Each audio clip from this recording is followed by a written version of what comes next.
Hey there, fellas. Just look at how much scrap metal is surrounding me in this one. That huge chunk, this whole pile.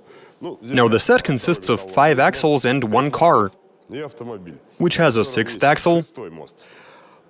Now, you might have seen that video where we made a car with 3 pairs of rotating wheels in the back. We had a bit of fun driving around town.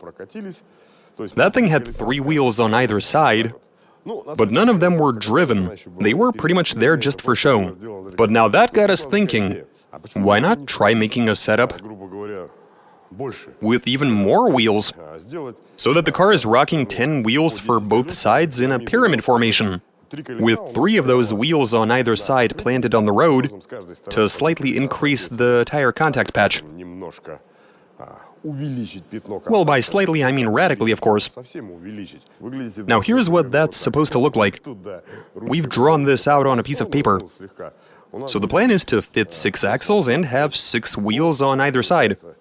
Now, that will raise the car up quite a bit, which we'll have to counter by installing something big up front. That's so that the car isn't raked, and to keep the front bumper from scraping the pavement. Now, the only one of those axles to be driven will be the one on top of the entire heap, while the torque is going to be transferred through the wheels themselves. We're going to have to start getting really creative now, so much so that I'm actually scared. Okay, let's build us a pyramid and see how well it drives. Fellas, I'd just like to say thank you for your support and for your kind words. I'm well now and everything's good. Now you yourselves take care, and make sure to take all of the necessary precautions given the situation we're in. Now, the latest addition to our online shop are these lovely face masks that'll help keep you safe from all sorts of nasty infections. Now, at the moment it's August and the rainy autumn season is right around the corner, meaning it's time to buy some warm clothing. We're offering you guys these fantastic hoodies from our shop, and as of recently we've also got these awesome vests for sale. On top of that, we've got a bunch of other stuff, and we're always adding something new to the product line. For example, not too long ago we began to offer these nifty lighters and air fresheners, so go ahead and give our online shop a visit. Get yourself some G54 merch, and when using the code from the video description, you can buy some stuff at a good discount. We build a 14-wheeled MONSTER Lada, translation and voiceover by BMI Russian.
Here's what we're looking at, fellas. We've set up a nice system, looking all triangular. We've got all of the gaps right, and after inflating the tires, there's some firm contact happening. Now, I do hope that they're going to rotate simultaneously, all of them. We did our best to select matching tires. As for the ratios in the axles, that we don't care about, since only 2 of those wheels are going to be driven by the motor, and they're going to be spreading the torque throughout the entire stack. Oh yeah, there's also the matter of there being a bunch of play. That is something we'll have to fix. But in the meantime, let's check how this works. Fire it up. I really shouldn't stick my hand in there if I don't want the wheels to chew it up.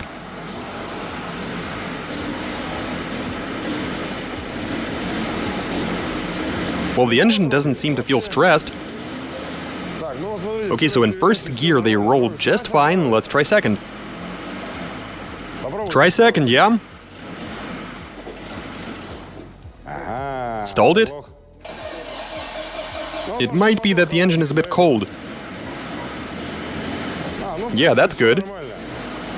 That got the wheels rotating. The engine doesn't sound like it's overstressed, so I'm fairly sure that it'll be able to drive straight. But we're also gonna have to turn somehow. Shut it off. This is turning out beautiful. Now the car will not be able to sit with a rake, since the axle won't allow it that much room to turn. All of this means that the front axle also has to come down. Now the contact patch on a Lada wheel when it comes to turning, for these 3 wheels placed in a row to turn, that's going to require quite a lot of grip at the front end. And so here's what we've decided to do. We've got us a set of big-ass wheels, and they are tremendous. They're from a GAZ 66. Now it's a matter of looking around for, I guess, an axle that we'll be mounting on the car. Setting up a steering system is not going to be a problem. Installing some links, racks, and all of that is going to be super easy. Right now we have to go find something that fits and continue with the build. Let's get to it.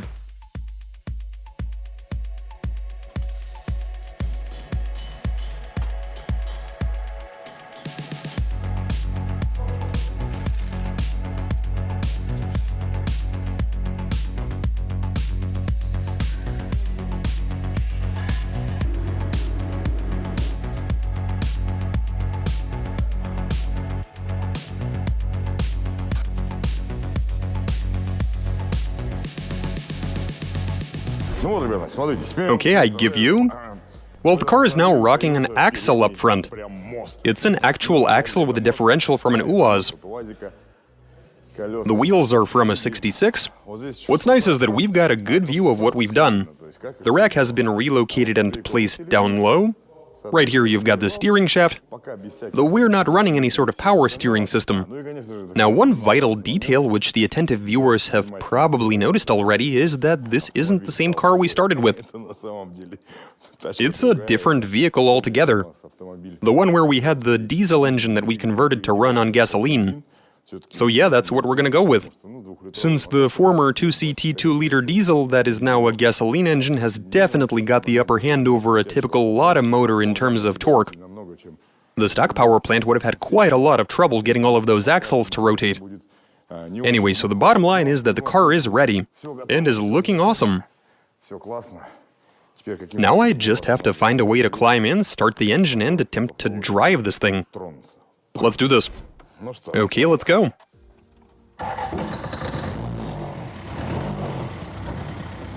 Who even knows how this thing is going to behave? Well, let's find out.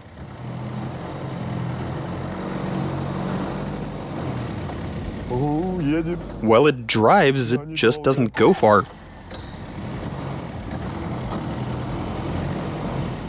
You can sort of steer it.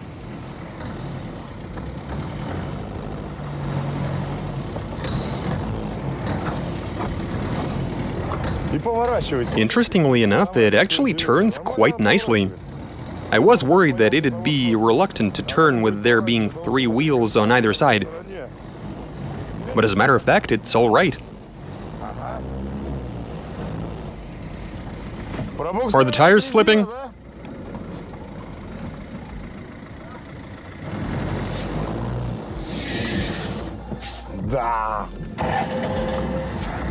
I take it they got wet? Apparently they got wet and started slipping.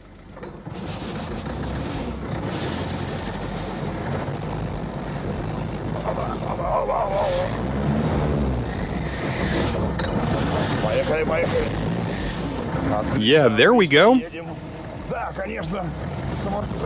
This would have been much nicer if I had a set of springs and shock absorbers.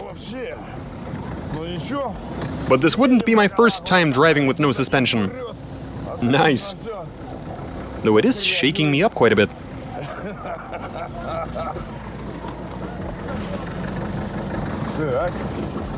There's a pothole around here that I'm gonna try to avoid.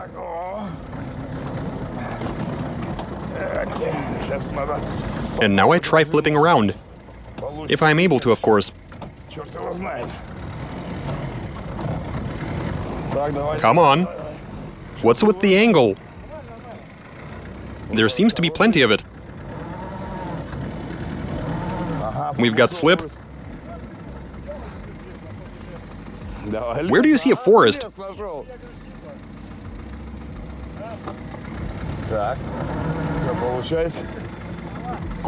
Man, I don't care if there's a bush back there. I got a mad off-roader.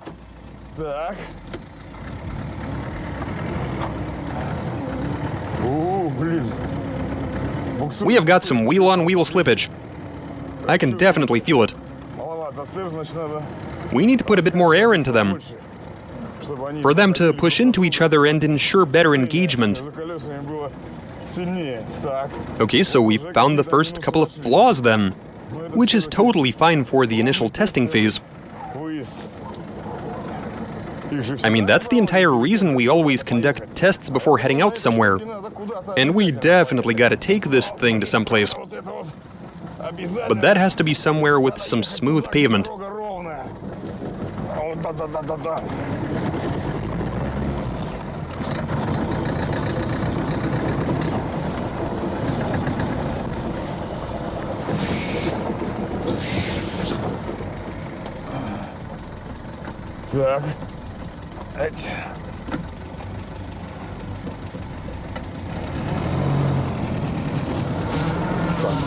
It's driving in reverse.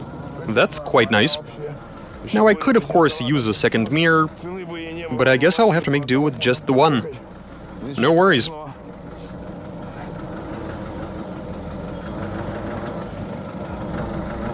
Well, the thing moves, and it's actually quite good at doing so, and that makes me very happy. Want me to bring it in?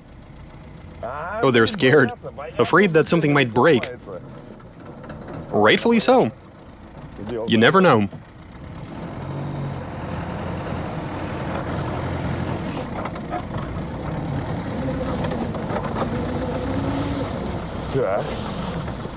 Okay, it's time to go back.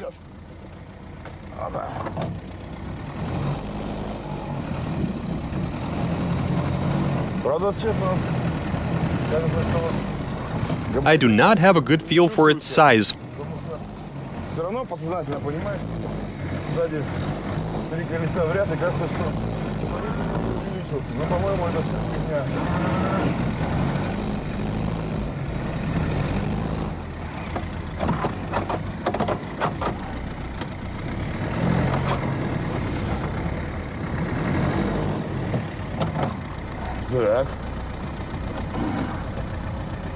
Oh, for God's sake.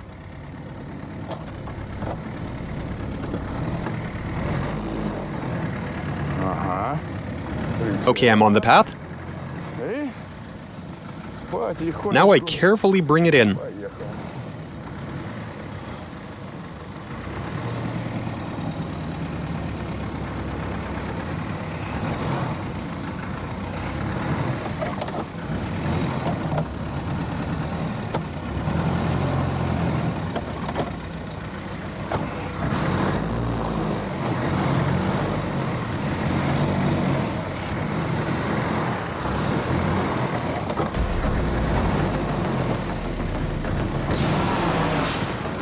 Aw man, I brought it too close.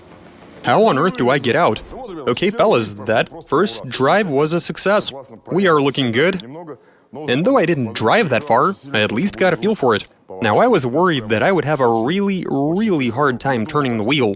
Like, I'd have to put my whole body into it. But as a matter of fact, turning the wheel was super easy.